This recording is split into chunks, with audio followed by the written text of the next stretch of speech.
parents make me take a blood bath once a year. I found out why. Once a year, my parents had me take a blood bath. It was always on the day before my birthday, a tradition I didn't enjoy, but never questioned. My mother would lead me to the tub, my father sitting on the edge, dipping his fingers in to check the temperature for me. I would sit while they washed it into my skin and hair, making sure that I was completely covered before letting me get out. Then I would have to wait as it dried, making my skin feel tight and sticky. I was then sent off to bed with a hug and kiss. On my birthday, the first thing I did was shower off, watching the red retreat down the drain. Then it was like any other birthday, singing, presents, and cake. It never crossed my mind that our tradition was abnormal. I was excited for my 10th birthday. The prospect of having 2 digits to my age was exhilarating to me. I'd been homeschooled my whole life, but had plenty of friends in my neighborhood to invite to my party. I was asking my friend Jimmy if he was going to be able to come when I caught a glimpse behind the veil. Man, I have to go visit my cousins on Saturday, but maybe I can play with you the day before, he had asked. I thought about it, but knew that my annual bath was due that day. Disappointed, I explained to him why that wouldn't work. Shucks, that's the day I have to take my bath, I told him. Okay, well maybe after that? No, I'll be all sticky. Plus all the blood gets on everything. I could tell by his expression that I had said something wrong. He went running his mouth to everyone, calling me a vampire and upsetting both of our parents, albeit for different reasons. That night I had the first discussion about the blood baths with my father. He sat me on the couch and got real serious. Now, Ben, today will be the last time you ever talk about the baths you have to take, he stated sternly. He went on to explain that not everything we did was considered normal, and that by keeping it to myself, I was doing us all a favor. After that discussion, I became more curious. It was intriguing to me that not everybody had to take these baths. As I aged into a teen, I started doing what all boys do. I rebelled hard. Since I didn't go to school, I tried even harder to fit in when I was around my friends. I smoked, I vandalized, I stole alcohol from my parents. Some of it could be attributed to peer pressure, but a lot of it was my own choices. I wanted a reputation and wanted to be revered as some sort of anarchist, so I kept pushing boundaries, creating a large wedge between my parents and myself. The eve of my 16th birthday, I decided that I would refuse my blood bath. I was lying on my bed, listening to music and reading, when my mother came in to tell me they had gotten it ready for me. I knew it was coming, had my response ready. I'm not taking it, I said, refusing to look up for my book. Ben, please don't make this difficult. You know you need to, she said, wringing her hands fretfully. I continued to ignore her as she pleaded. After a while, my father came down to see what the delay was. What's going on? He asked, appearing in the doorway. My mother told him the situation, his face turning bright red. Ben, this is happening one way or another, he shouted. I threw my book across the room. Oh, you think so? I fired back, instantly bristling to the challenge. His eyes widened and his nostrils flared out. He was more angry than I had ever seen him. That's right, his voice now becoming a growl. Without a second thought, I charged at him, knocking him aside and running down the stairs. I could hear him screaming at me all the way past the driveway,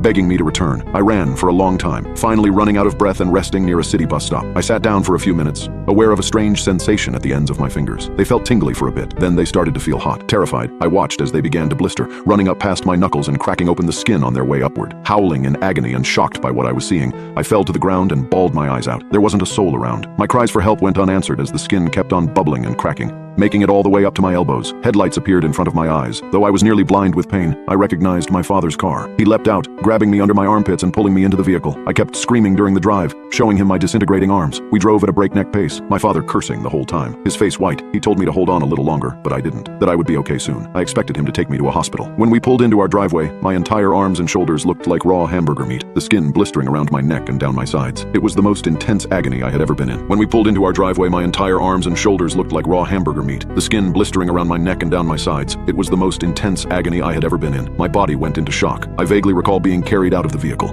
my mother running out to help. We went up the stairs, both of them grunting under my weight. Then the darkness took over. Voices around me, swirling distortedly, started to come back into focus. Gradually, the sensation of pain seemed to lighten. My arms were no longer on fire. He was this close, this damn close, my father was saying, sounding like he was going to break into sobs. My mother hushed him, telling him he had done a great job, that he had saved me again. I could now feel that I was in a familiar substance, warm, inviting, soothing to my blistered skin, the blood bath. When they noticed I was awake, they both broke down, telling me how worried they had been, how they could never live without me, that I was their entire world. Their hysterics got me going as well, realizing how awful I had been to them over the last year. They both held onto my hands as I let the blood saturate and heal my mangled skin. The next year I had learned my lesson. My father prepped the tub for me, giving me a half smile as I thanked him after he told me it was ready. I never asked why I had to take them. I never asked where the blood came from. It just seemed like something that we all knew was better off left alone. Which brings me to this year. My father, who is now in his 60s, sat me down again. Ben, it's time you understand some things. He went on to explain that late in my mother's pregnancy with me, she started having complications. She was on bed rest for a while, barely able to move. She delivered me 2 weeks before her due date, slightly underweight, but very sickly. He explained that he could do little for me but watch as doctors and nurses did their best to keep me alive throughout the next months. I felt helpless. I begged to trade places with you and take the suffering you were going through from you,